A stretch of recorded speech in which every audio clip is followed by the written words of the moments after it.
Hello friends, आप सभी का एक बार फिर से मेरे इस चैनल पर स्वागत है। आज हम डिस्कस करेंगे क्लास 10 का chapter 6 feast of the dead का पार्ट सेकंड। तो चलिए शुरू करते हैं इस पार्ट सेकंड के बारे में पढ़ना।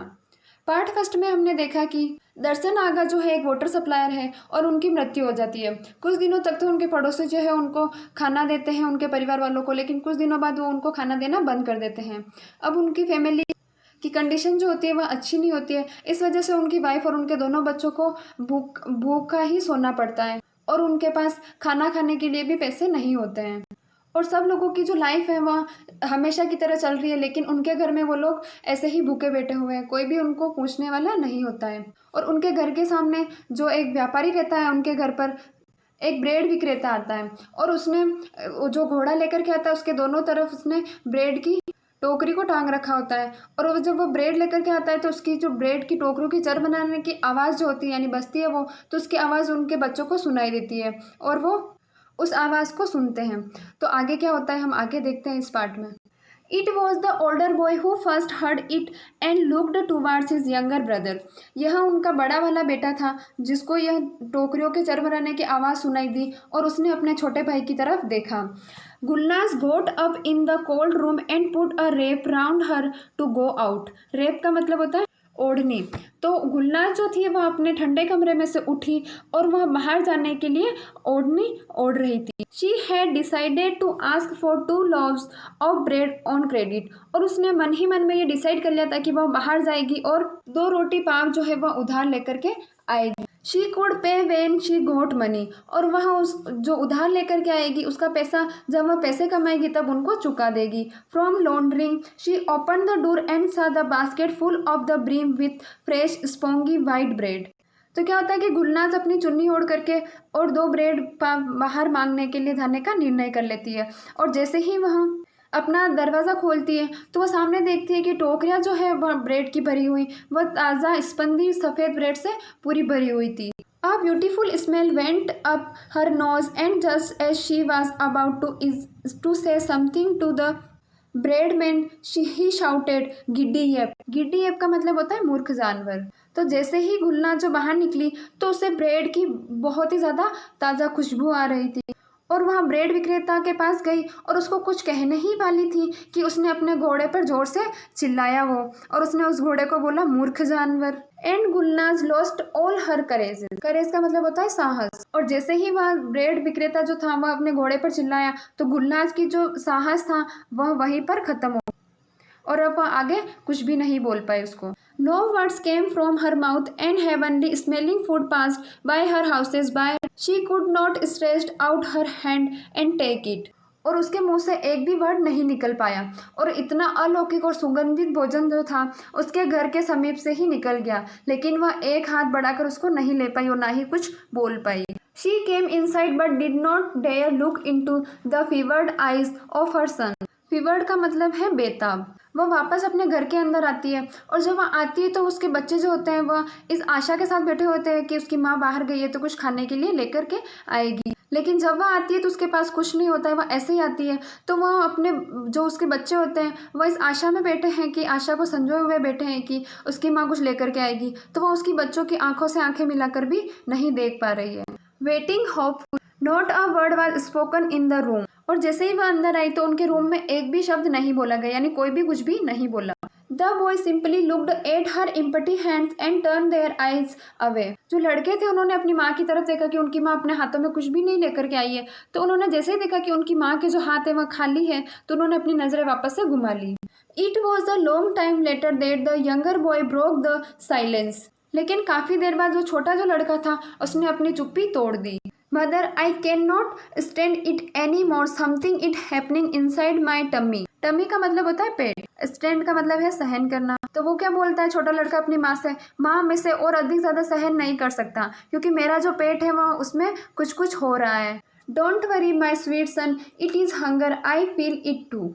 तो उसकी माँ उसको समझाती है और कहती है कि चिंता मत करो बेटा, यह क्या है, भूख है जो तुम्हें भी परेशान कर रही है और जो मुझे भी परेशान कर रही है। तुम्हें भूख लग रही है वो मुझे भी महसूस हो रही है। I am dying, I am dying. तो बच्चा चिल्लाने लग जाता है, मैं मर रहा हूँ, मैं मर रहा हूँ। The older boy opened his I and looked at his mother. बड़े लड़के ने अपनी आंखें खोली और अपने भाई की तरफ देखा। Gulnaz looked at both of them, और गुलनाज जो थी वह उन दोनों बच्चों को देखती है। The little boy was silent, अब जो छोटा लड़का था वह बिल्कुल साइलेंट था, यानी चुपचाप था। His face was darker, his lips dry and pressed, high bloodness skin, faded head, hollow. पर्स्ट का मतलब होता है सूखे हुए, और होलो का मतलब होता है खाली। फेडेड यानी मुरझा गई। तो जब गुलजार ने अपने बच्चों की तरफ देखा तो उसका चेहरा जो था उनके छोटे बच्चे का वह अधिक काला हो गया था, उसके होंठ जो थे वह भी सूख गए थे, और उसकी त्वचा खून रहित त्वचा हो गई थी और मुरझा गई थी, और ऐसी खोखली सी दिखाई दे रही थी, यानी उनको खाना नहीं मिला था, इस वजह से उनकी बॉडी एक तरह से ऐसी लग रही थी जैसे खोखली हो गई। Finally, Gulnaz be knocked to the older boy and they left the room to talk outside. और फिर फाइनली क्या करती है कि गुलनाज अपने बच्चे बड़े वाला जो लड़का होता है उसको इशारा करके बाहर बुलाती है, और उससे बात करने के लिए वह कमरे से बाहर चली जाती है। We must go to Bodos the grocer. We must ask for some rice, flour and potatoes. Tell him we will pay him in a few days. तो गुलनाज अपने बड़े लड़के को बुला करके कहती है कि हमें किराना का जो व्यापारी है बोडोज, उसकी दुकान पर जाना ही चाहिए, और हमें उसके पास से कुछ चावल, आटा और आलू मांगने होंगे, और उससे कहना है कि हम कुछ दिनों में उसको जो उसका पैसा है वहाँ चुका देंगे। The boy's shabby coat was not heavy enough to keep out the cold outside. शेबी का मतलब होता है गंदे और फटे पुराने। तो वो लड़का बाहर जाने के लिए रेडी तो हो जाता है, लेकिन उस लड़के के पास क्या होता है कि एक गंदा सा और फटा पुराना कोट होता है जो कि सर्दी को रोकने के लिए पर्याप्त नहीं होता है। He had no strength in his legs and had to steady himself against the walls as he walked. Finally, he reached the store on the hill and entered the warm room. अब वो जब लड़का जा रहा था तो उसको चलने की भी ताकत नहीं थी उसके शरीर में, और वह दीवार का सहारा लेते लेते और उस दुकान वाले के पास जा रहा था। अंत में वह एक पहाड़ी पर स्थित दुकान पर पहुंचा और गर्म कमरे में प्रविष्ट किया, यानी वहाँ गर्म कमरे में गया।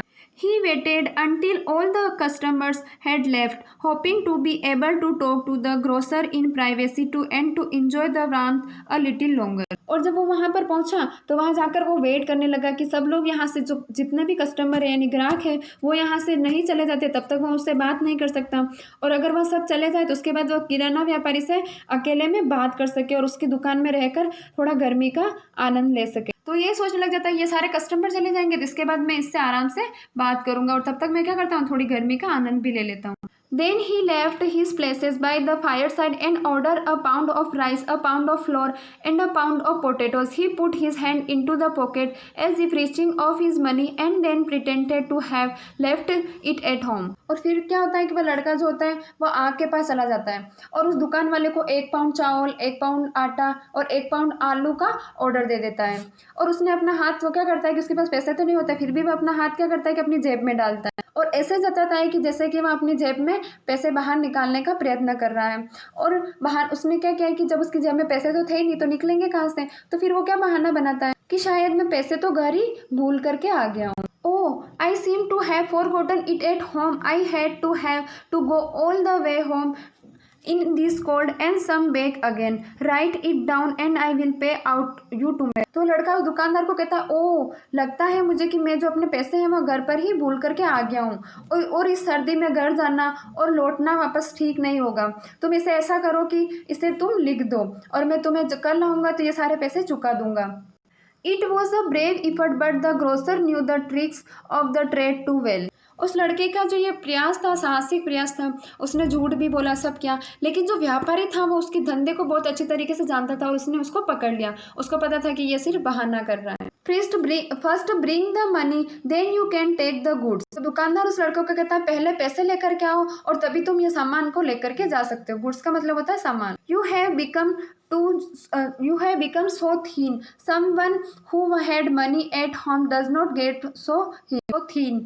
और वह दुकानदार उससे कहता है कि तुम इतने दुबले पतले हो गए और जिसके घर में पैसे होते हैं वो इतना पतला नहीं होता है और तुम्हारी जो दशा हो रही है इस तरह का जिसके पास पैसे होते हैं वह नहीं होता है। The boy hurried out impressed to have his lies found out. He founded the easiness of the street more unbearable than he had before he entered the store. और जब वह लड़का झूठ बोल रहा था और उसका जब झूठ पकड़ा गया तो वह पूरी तरह से ग्लानि से भर गया यानी शर्म से भर गया और लड़का उस दुकान से तेजी से बाहर निकल गया।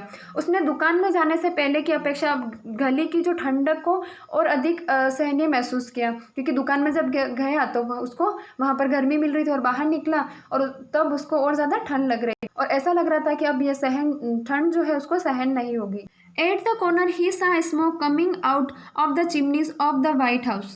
और जब वहाँ गली के कॉर्नर पर आया तो उसने देखा कि उसका जो उनके घर के पास जो व्हाइट हाउस है उसकी चिमनी में से धुआं निकल रहा है। How happy were the people who living in it did not occur to him to be jealous of them. वो लड़का जब उस घर की चिमनी से धुआं निकल रहा था तो उसको देखता है तो वो सोचने लग जाता है कि इस घर में रहने वाले जो लोग हैं वो कितने ज़्यादा सुखी होंगे, और वो उन लोगों के प्रति ईर्ष्या का भाव महसूस नहीं कर रहा था। He had only admiration of these people who had given him the best meal of his life। बल्कि उसके मन में तो उन लोगों की प्रशंसा की भावना थी कि उन्होंने उनके जीवन में सर्वश्रेष्ठ भोजन उपलब्ध कराया। उनको जैसा भोजन वो खाते थे उन्होंने वैसा भोजन उन लोगों को भी एक बार अवेलेबल करवाया। He walked home as fast as he could, his teeth chattering। Chattering का मतलब होता है दांत कटकटा रहे थे, यानी सर्दी की वजह से उसके दांत जो थे वह कटकटा रहे थे। तो सर्दी की वजह से उसके दांत जो थे वह कटकटा रहे थे और वह जितना तेज चल सकता था उतना तेज चलता हुआ अपने घर वापस आया। There was no need to say anything to his mother and brother।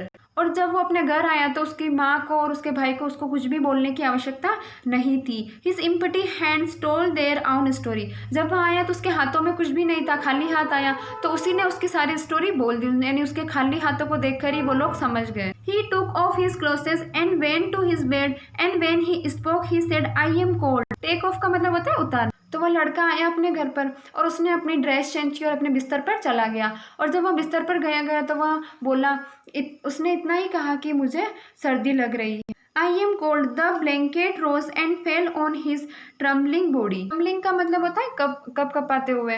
और जब उसने आकर के बोला कि मुझे बहुत सर्दी लग रही है, बहुत सर्दी लग रही है, तो उसके बाद उसने क्या किया कि उसके शरीर पर कप कपाते हुए कंबल को उठाता और गिराता रहा। Gulna spilled on him whatever she could find। The trembling lasted for nearly 2 hours। Piled का मतलब होता है ढेर लगा देना। तो गुलनाज के पास जो भी ओढ़ने की चीज थी उसने सारी उसको ला करके और ओढ़ा दी, लेकिन उसका शरीर की जो कंपन थी वह लगभग 2 घंटे तक ऐसे ही चलती रही। Then came the fever and the exhaustion। exhaustion का मतलब होता है थकान। और फिर उसे क्या हुआ कि उस लड़के को बुखार के साथ साथ थकान भी आ गई, क्योंकि उनको खाना तो मिला नहीं था, फिर भी वह बाहर गया, वापस रिटर्न ऐसे ही लौटा, और बाहर इतनी ज़्यादा सर्दी थी इसकी वजह से उसे ठंड भी लग गई, उसकी वजह से बुखार भी आ गया और उसे थकान भी हो गई।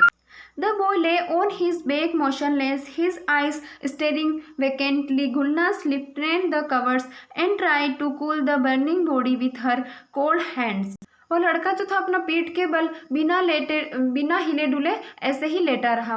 उसकी खाली खाली आंखें एक टक ताक रही थी, यानी वो एक टक ही देखे जा रहा था। गुलनाज के पास जितने भी ओढ़ने के थे उसने सारे उड़ा दिए पहले तो उसको, और अब जो ओढ़ने के सारे कपड़े थे उसने उसको हटा दिए, और उसके ठंडे हाथों पर उसके जो गुलनाज के ठंडे हाथ थे उसने उसके लड़के के जो गर्म हाथ थे उनको शीतलता प्रदान करने की कोशिश की।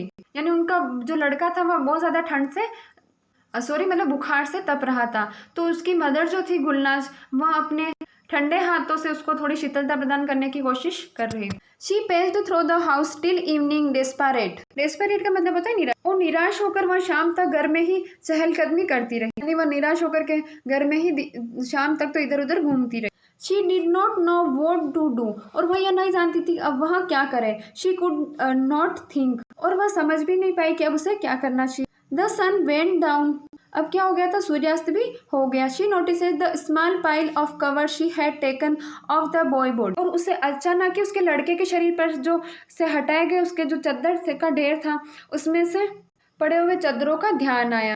उसने उसके लड़के को जो चादर उठाए थे उनमें से किसी चादर का उसको ध्यान आया। Would not there be anybody to give some money for all that. वो ये उन चादर को देखती और वो सोचती कि क्या इनमें से कोई ऐसा होगा जिनके बदले मुझे कोई पैसे दे सके। She remember that her neighbours had talked of a junk store where she bought use things but it must be closed. She would have to wait till the morning. और तभी उसे याद आ जाता है कि उसके पड़ोसियों ने एक बार उससे बोला था कि उपयोग में ली गई वस्तुओं को भी एक दुकान ऐसी है जहाँ पर वापस खरीदा जाता है, किंतु अब तो वह दुकान जो थी वह भी बंद हो गई होगी और उसे अब सुबह होने तक का इंतजार करना पड़ेगा। With this decision came peace of mind and she stopped pacing and sat down by her son beside it। तो ये डिसीजन लेने के बाद उसको थोड़ी शांति मिली कि सुबह जब मैं दुकान खुलेगी तो वहाँ जाऊंगी और इसको बेच दूंगी ताकि मेरे पास थोड़े पैसे आ जाएंगे। इसके बाद वह थोड़ी शांति से अपने बेटे की बिस्तर के पास जाकर के और बैठ जाती। The boy fever increase. Increase का मतलब होता है बढ़ जाना।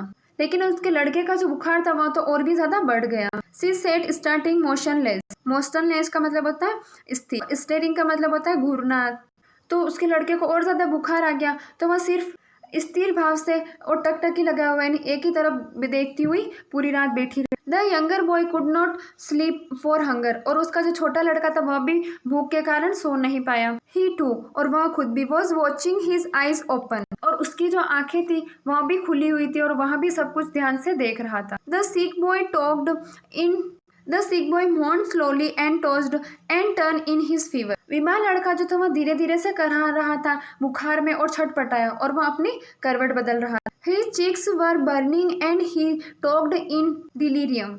डिलीरियम का मतलब होता है मूर्छा। और उस लड़के को इतना ज्यादा बुखार आ रहा था कि उसके गाल जो थे वो बिल्कुल तप रहे थे और जैसे कि मूर्छा, और वहां सोया हुआ मूर्छा अवस्था में बड़बड़ाया। The younger one sat up in his bed and asked in a voice audible only to his mother, "Mother, will my brother die?" तो छोटा लड़का जब उसने ये सब देखा कि उसका भाई जो है वह इस तरह से मूर्छित अवस्था में पड़ा हुआ है, तो वह अपने बेड से उठा और इतने धीरे से आवाज़ में बोला कि उसकी माँ को ही सुनाई दे। तो वह अपनी माँ को जाकर के क्या बोलता है कि mother, will my brother die? माँ, क्या मेरा भाई जो है वह अब मर जाएगा? She shivered as if touched by a cold wind on her skin। और जैसे ही गुलनाज ने यह बात सुनी तो वह कांप उठी, मानो कि ठंडी हवा जो है उसकी त्वचा को छू करके चली गई। She looked at her son with frightened eyes. Why do you do? asked they। Frightened का मतलब होता है भयभीत। तो वह क्या करती है कि भयभीत निगाहों से अपने छोटे पुत्र की तरफ देखती है और उसको पूछती है, तुम ऐसा क्यों पूछते हो? The boy was silent for a moment, then he leaned close to her ear and said softly, trying to hide his voice from his brother। एक पल के लिए तो लड़का बिल्कुल चुपचाप रहा और तब वह उसके कानों के पास झुका और धीमी आवाज में बोला, जैसे अपने भाई से बात छिपाने का वह प्रयत्न कर रहा हो। इतनी ही आवाज में वह बोला और इतना ही बोल रहा था ताकि उसकी माँ को ही सुनाई दे, उसके भाई को बिल्कुल नहीं सुनाई दे। Because the food will come from the White House. क्यों? क्योंकि जब वह मर जाएगा तो उसके वहाँ व्हाइट हाउस से खाना आएगा। तो यानी वह छोटा भाई उसका जो था वह अपनी माँ को ऐसा क्यों बोल रहा था कि उसका भाई मर जाएगा? क्योंकि वह ऐसे इसलिए बोल रहा था, उसको लगा कि उसका भाई जो है वह बीमार हो रहा है और अगर वह मर गया तो वापस उनके पास, लोगों के पास से खाना आना शुरू हो जाएगा। और वह अपनी माँ से कहता है कि मैं ऐसा इसलिए बोल रहा हूँ ताकि व्हाइट हाउस से खाना वापस आना शुरू हो जाए। तो वह छोटा लड़का जो था वह ये सोच रहा था कि उसका भाई अगर मर जाएगा तो उनके पास खाना आएगा। तो यानी वह छोटा लड़का कितने टाइम से भूखा होगा और वह खाने के लिए कितना भूखा था। तभी वह सोच रहा था कि अगर उसके भाई की मृत्यु हो जाती है तो उनके घर पे वापस खाना आना शुरू हो जाएगा। तो वह लड़का कितने दिनों का भूखा होगा, तभी वह अपने भाई के बारे में इस तरह की बात बोल रहा है। आई होप आप सभी को स्टोरी समझ आई होगी।